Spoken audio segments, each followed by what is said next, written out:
Bon, après l'introduction que nous venons d'entendre d'Emmanuel Zacharius, il va falloir être à la hauteur. Alors, pas de langue de bois, on n'a pas les grandes boxes. On a revu récemment avec des images à la télévision, avec le décès de Bernard Tapie, que certains débats pouvaient mal tourner. Ce ne sera pas le cas aujourd'hui, on en est certain. D'ailleurs, il y a un arbitre qui est là avec Cédric Lavaux qui assiste à cette table ronde, ce vrai face-à-face, parce qu'en fait, par rapport aux autres rencontres qui étaient plutôt regard croisé, là on est dans un face-à-face de principes, d'options, de techniques. On va parler de cet outil indispensable qui est devenu l'AMEPI, et qui mieux que Bernard Grech, qui est à l'origine de cette création, pour nous rappeler le pourquoi du comment. Pourquoi vous avez eu l'envie et puis surtout l'obligation de créer l'AMEPI? Votre culture américaine, Oui, entre guillemets? c'est plus vieux que ça. Culture immobilière, fils d'agent immobilier et père d'agent immobilier. Donc, mettez bien le micro. oui, voilà. il y avait manifestement, quand j'ai commencé à travailler, une problématique relationnelle entre agents immobiliers. C'est-à-dire que le premier ennemi d'un agent immobilier, c'était son confrère. Ennemi. Il y avait j'ai connu une quasi-haine d'un confrère. Pas simplement de la concurrence. Non, la concurrence, c'était un terme qui n'existait pas. Et c'était pénalisant pour tout le monde. Donc j'ai eu un parcours un peu spécial, puisque je suis passé par la case d'Orpi. J'étais président d'Orpi pendant 13 ans. Et au cours de cette présidence, j'ai découvert les bienfaits des mandats partagés. Une forme de mutualisation. C'est une mutualisation sur un modèle que je ne vais pas détailler, mais qui était assez complexe et qui a fonctionné très bien, qui fonctionne encore. Et on a fait quelques voyages aux États-Unis, notamment un en 86, au cours duquel Century 21 est revenu en France par Michel Trollet. C'était historiquement. J'ai assisté à l'importation de Century 21, une très très belle entreprise, concurrente d'Orpi, mais là aussi, on est devenus confrères. Orpi et Century ne se sont jamais combattus, mais ont été... Et j'ai découvert aux États-Unis, quand nous parlions, que notre fleuron de mandat posait un problème. C'est comment faisiez-vous pour travailler des mandats simples? Eux ne travaillaient qu'en mandat exclusif. Mais le mandat exclusif ne peut fonctionner qu'à condition d'être partagé, parce que sinon on confisque l'information du marché. C'est-à-dire, si je suis le seul à prendre un mandat exclusif, je ramène, aussi grand et beau que je sois, je ramène qu'à mon entreprise la diffusion. Alors que eux, par principe, tous les collaborateurs d'un secteur partageaient. Et donc l'idée a fait son chemin, 14 ans. J'ai pris un peu de notoriété grâce à ma présidence Orpi. Et en 2001, j'ai commencé à réunir tous les acteurs de la profession française, syndicats et réseaux, pour que nous pensions à créer une institution collective. Et aujourd'hui, vous représentez à peu près un tiers de la profession. De la profession. Alors c'est très difficile de parler de la profession. 2 transactionnaires dignes de ce nom, c'est-à-dire qui ont une réelle activité principale en transactions immobilières. Alors Luc Thévenot, vous êtes directeur général chez Bénédicte. Vous n'avez pas du tout été convaincu par les arguments de M. Grech dès l'origine, et aujourd'hui encore, vous perdurez, vous continuez à dire « moi la MEPI, ça ne m'intéresse pas ». Alors effectivement, on n'est pas tout à fait sur la même longueur d'onde sur ce sujet. Je pense qu'on a une vision... Alors il y a quand même des choses sur lesquelles on partage. La première chose, c'est effectivement que nos confrères ne sont pas nos ennemis. Et justement, pour ramener ça à la MEPI, pour nous, la MEPI est un outil, mais qui ne doit pas nous faire oublier que notre premier objectif, c'est se différencier par rapport aux particuliers, et je dirais même par rapport aux mandataires indépendants, mais d'abord par rapport aux particuliers. Et que tout ça, effectivement, ça passe par pour continuer à professionnaliser la profession, qui, je pense, depuis pas mal d'années, en fait, a fait beaucoup de progrès, et à augmenter la qualité de service. Et pourquoi je vous dis ça? Parce que la qualité de service, ça passe par beaucoup d'outils, et pour nous, la MEPI en est un potentiel parmi d'autres, mais il y en a énormément. Et quand on parle effectivement de mandat exclusif, nous, on ne considère pas qu'on confisque effectivement le client, en tout cas au reste de la profession, puisque l'idée, c'est aussi à chacun de montrer à son client qu'il a un certain nombre d'outils qui vont lui permettre de commercialiser son bien dans les délais, dans les bonnes conditions et de l'accompagner jusqu'au bout. Et on a plein d'outils pour le faire. Encore une fois, la MEPI en étant un potentiel parmi d'autres. Bien, alors, Monsieur Grech, en dehors du fait que vous avez répondu à l'invitation de Cédric Lavaux, vous êtes venu spécialement à Metz pour convaincre Bénédicte de rejoindre la MEPI. Quels sont vos arguments? Alors, les arguments sont simples. Alors, avec beaucoup d'amitié, il est un tout petit peu soit dans la méconnaissance, soit un peu présomptueux. C'est-à-dire que aussi gros et fort que l'on soit, il faut savoir que nous avons les entreprises jumelles, moi dans le Var et lui ici. Donc, nous connaissons les mêmes Situation problématiques. identique. Mêmes activités, même proportion à quelque chose près. Effectivement, on peut dire on est en autosuffisance. Mais quand on a goûté à l'apport supplémentaire, c'est un apport supplémentaire substantiel. Alors, ce n'est pas que du business, on prend plus de mandats exclusifs. On connaît mieux le marché local parce que les confrères, lors des rencontres de travail à l'intérieur d'une association locale, on va échanger sur l'état du marché.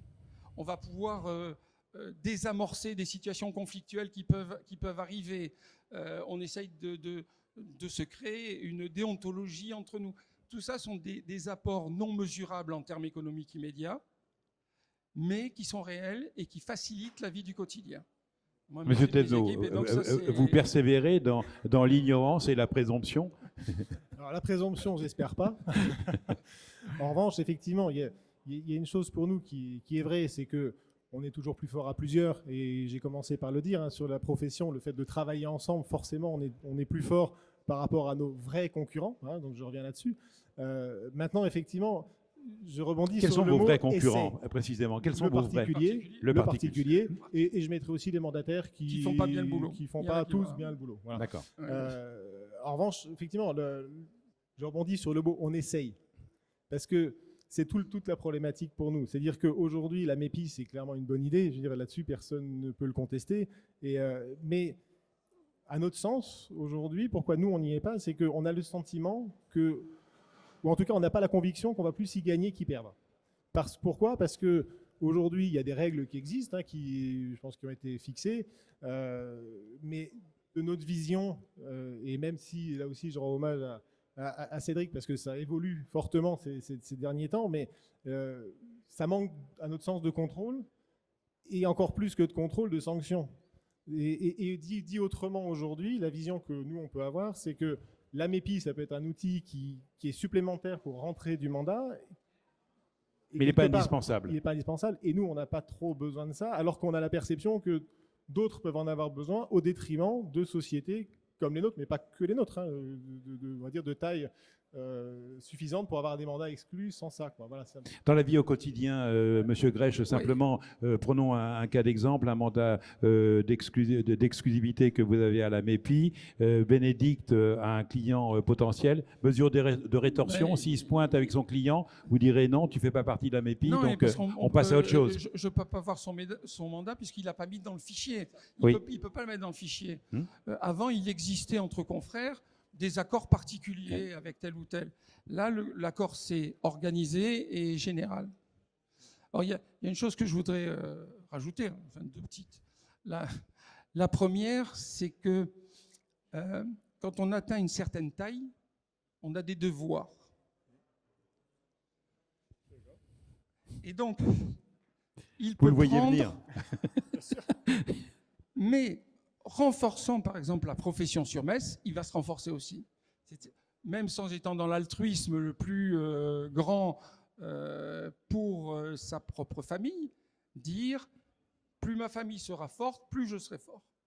Et ça, c'est un niveau au-dessus de conscience par rapport à la pratique du quotidien dont on parlait jusqu'à présent. La deuxième proposition... Alors peut-être sur la première, là, j'ai l'impression que sous-jacent, on est en train de dire que Bénédicte, c'est un bulldozer, il écrase tout, il ne s'occupe pas de l'environnement. Comment vous réagissez par rapport à cette suprématie, à cette force que vous représentez quant à votre implantation? Alors, d'abord, je veux ramener les choses à leur niveau. On n'a pas une suprématie sur le marché. Je pense que on fait partie des acteurs locaux qui existent et qui sont sur le marché, mais clairement, on n'écrase pas tout le monde. En tout cas, c'est certainement pas le souhait qu'on a. Au contraire, je le redis, l'objectif, c'est de travailler ensemble. Après, effectivement, en revanche, quand on est une entreprise familiale implantée depuis longtemps sur le territoire, je suis d'accord avec vous qu'on a un devoir. Il y a un devoir, bien sûr. Exactement. Et nous, on a ce devoir sur ce territoire, on le traduit sur un certain nombre d'engagements qui n'ont rien à voir avec la MEPI, de partenariat, etc. Objectivement, aujourd'hui, je ne vois pas, nous, le devoir qu'il y a sur la MEPI. C'est-à-dire que, à part effectivement aller aider, il y a deux choses. C'est d'aider effectivement des confrères plus petits, plus récents dans la profession à progresser. Ça, pourquoi pas. Mais encore une fois, il faut qu'il y ait un retour ou en tout cas un risque maîtrisé sur cela. Et la deuxième chose, c'est de travailler ensemble, alors là, avec l'ensemble des confrères sur le marché. Et il y a d'autres instances qui le permettent. Oui, celle où on est aujourd'hui est un bon exemple. Qui sont plus généralistes, on est bien d'accord. Mais finalement, la bonne solution, ça serait de lui proposer d'adhérer et de prendre la présidence de la MEPI. Absolument.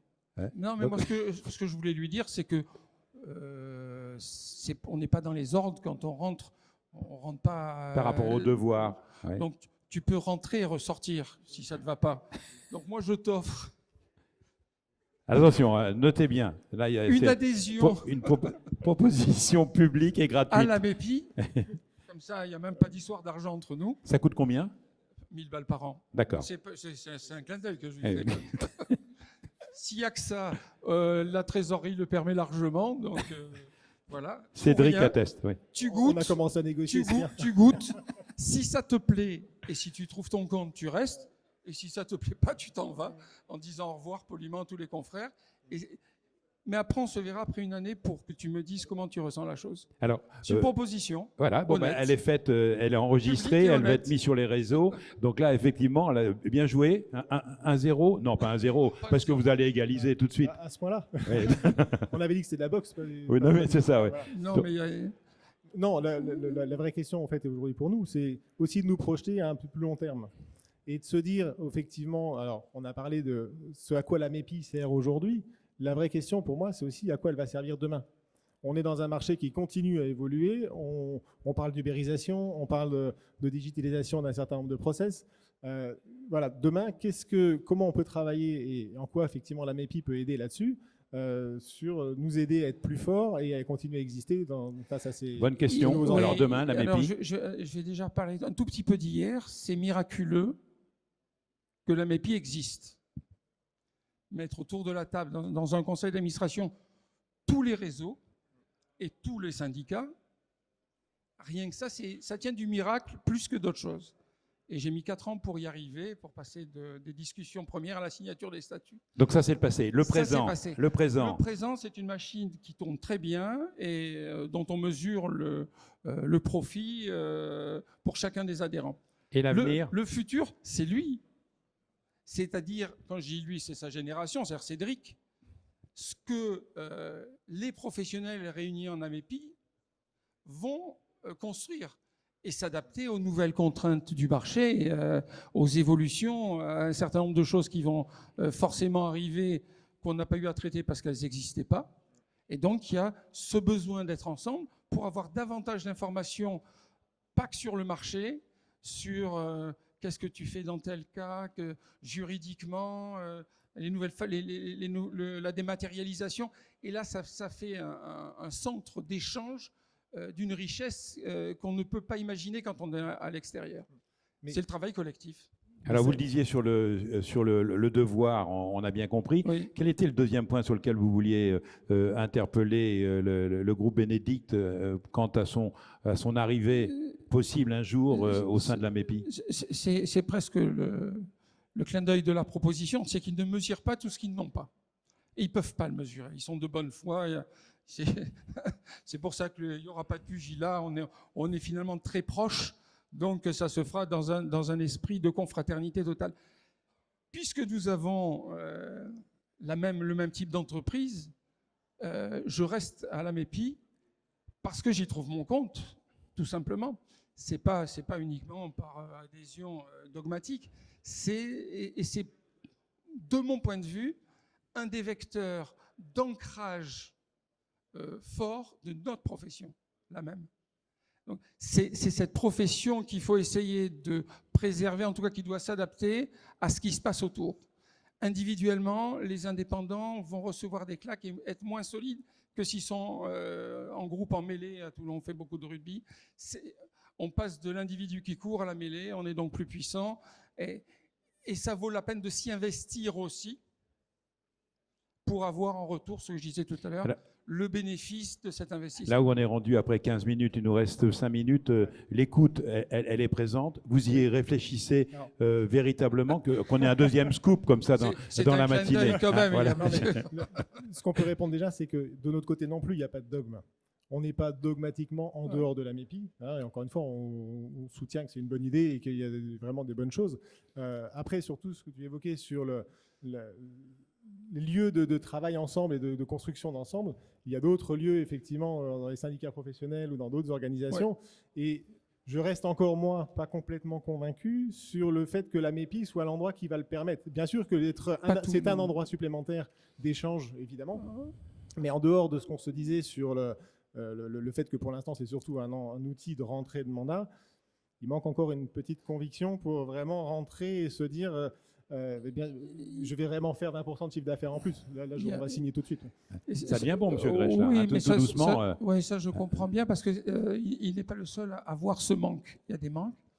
La problématique, c'est que nous ne voulons, la MEPI, ne veut pas être concurrent ni des réseaux. Donc, ça veut dire pas de formation, pas de marque, au sens... Il y a des attentes sur la marque que pourrait être MEPI, qui pourrait être la première marque immobilière française, à 4000... On se fait notre propre police pour ne pas être concurrent de nos propres adhérents. Donc, vous restez uniquement sur le mandat d'exclusivité.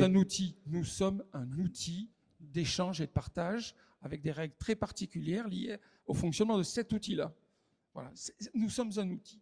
Est-ce que quelqu'un veut l'utiliser ou pas? S'il fallait passer la vitesse supérieure au niveau de la conviction, quels seraient les arguments que vous auriez pour les 2 tiers qui n'ont pas rejoint la MEPI? Simplement les informer et leur faire mesurer l'écart. Par contre, il faut aussi que notre système, puisqu'on a à peine 15 ans, ce qui est très jeune au niveau d'une organisation, c'est très jeune au niveau d'une organisation, je pense que la croissance est inéluctable et que peut-être dans 10 ans, dans 15 ans, dans 20 ans, il sera impossible de travailler en transaction immobilière sans adhérer à la MEPI. Donc, c'est associatif, il n'y a pas de recherche de profitabilité. Ça convient bien à l'esprit de l'agent immobilier, à son besoin d'indépendance. On ne va pas fouiller ce qui se passe. Chacun est libre d'adhérer, pas adhérer à une organisation. C'est total.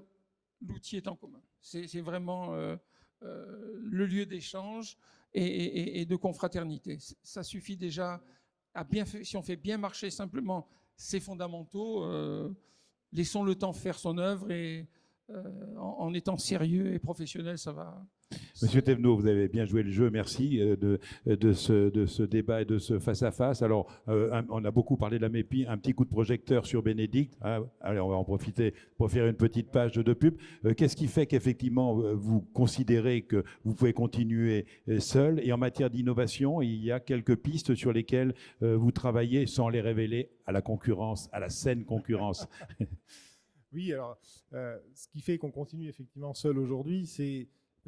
j'allais dire, on a créé aussi notre propre petite MEPI interne, qui fait qu'aujourd'hui, on arrive à travailler en interne avec des règles qu'on aimerait bien sans doute demain voir à la MEPI si un jour on doit s'en rapprocher. Et effectivement, des règles plus de l'innovation sur les outils, et quand on disait tout à l'heure la qualité de service qu'on doit apporter à nos clients, elle passe effectivement par l'innovation, et l'innovation qui n'est pas forcément de rupture, qui est la mise en œuvre d'un certain nombre d'outils, alors que ce soit des outils de diffusion, des outils sur l'analyse des biens, sur le conseil qu'on va pouvoir amener aux clients, l'estimation, etc. Il y a toute une panoplie d'outils qu'on peut partager d'ailleurs, que d'autres ont aussi, et nous on essaye à chaque fois d'être... à défaut d'être toujours en avance, d'être à la pointe de ce qu'on peut faire, ce qui nous permet d'avancer et aussi de recruter un certain nombre de personnes qui continuent l'aventure avec nous. Monsieur Grech, prêt à vous inspirer de ce qui se fait chez Bénédicte pour les rassurer d'une part et ensuite de le faire partager? Nous faisons la même chose. c'est que je parle du devoir de participation à un mouvement et à une profession. Il est évident que s'il participait à la MEPI, il pourrait marquer et apporter quelque chose qui est dans leur ADN et améliorer le système. Ce que sera demain la MEPI, s'il rentre, c'est peut-être ce que lui en fera aussi. Il y a une question de génération, hein. Comme il a l'âge de mon fils, C'est une affaire de famille. c'est à vous de jouer. Nous, on a joué. S'il y avait un contexte, il y en a un autre qui est complètement différent. Et c'est cet état d'esprit qui a un peu disparu, forme d'égoïsme qui a ressurgi. On s'est replié sur nous-mêmes, alors qu'au contraire, de ma conviction, c'est en ajoutant les compétences, en ajoutant les expériences, que l'ensemble va devenir beaucoup plus fort. Comme on dit, si on arrive chacun, on est une dizaine, on arrive chacun avec une idée, on repart tous avec 10 idées. Merci, ce sera le mot de la Voilà. fin, la conclusion. Vous avez tenu le timing dans la courtoisie et vous avez été suffisamment incisif et j'espère persuasif pour vous. Et du côté de l'écoute de Bénédicte, il y a une réalité, elle est bien là, et donc les choses vont certainement évoluer dans l'avenir. Merci, on peut vous applaudir chaleureusement pour cette intervention.